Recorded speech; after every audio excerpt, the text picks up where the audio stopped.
ఏమండి, మీ తమ్ముడిని అనాథాశ్రమంలో వదిలేస్తారా లేదా? ఏంటి, అనాథాశ్రమంలో వదిలేయాలా? ఇప్పుడు ఏమైంది? ఏమైందా? సాకిరీ చేయలేక వస్తున్నాను. ఆయన బట్టలు చూసావా ఎంత మురిగ్గా ఉన్నాయో? వాడు హ్యాండిక్యాపర్, ఆడ బట్టలు అలాగే ఉంటాయి. ఈ చాకరీ అంతా మీ అమ్మ చేయాలి. మీ అమ్మ లేదు కాబట్టి నిన్ను పెళ్లి చేసుకునేందుకు నా నెత్తిన పడింది. గట్టిగా అరవకే, వాడు వింటాడు. వాడికి నెలకు 6,000 పెన్షన్ వస్తుంది. ఈ ఇల్లు కూడా వాడి పేరు మీదే ఉంది. ఏంటి, ఈ ఇల్లు మీ తమ్ముడి పేరు మీద ఉందా? అవును, వాడి పేరు మీద ఉంది ఇల్లు.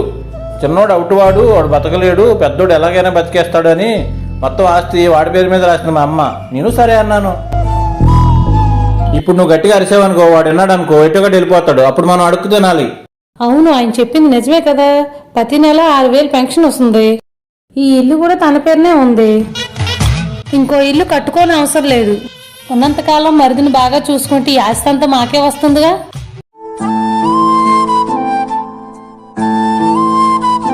తమ్ముడు, ఇక నుండి నిన్ను మీ వదిన మహారాజులా చూసుకుంటదిరా. ఎందుకన్నయ్య? ఈ ఆస్తి మొత్తం నీ పేరు మీద ఉందని చెప్పానురా. అలా ఎందుకు చెప్పావు అన్నయ్య? ఈ రోజుల్లో డబ్బుకున్న విలువ మనిషికి లేదురా, అందుకే అలా చెప్పాను.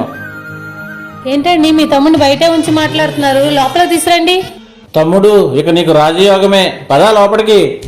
బంధాలకు బంధుత్వాలకు విలువనిచ్చే మనుషులు ఎప్పుడో చచ్చిపోయారు. ఇప్పుడంతా డబ్బు డబ్బు డబ్బు, దీనికే విలువ.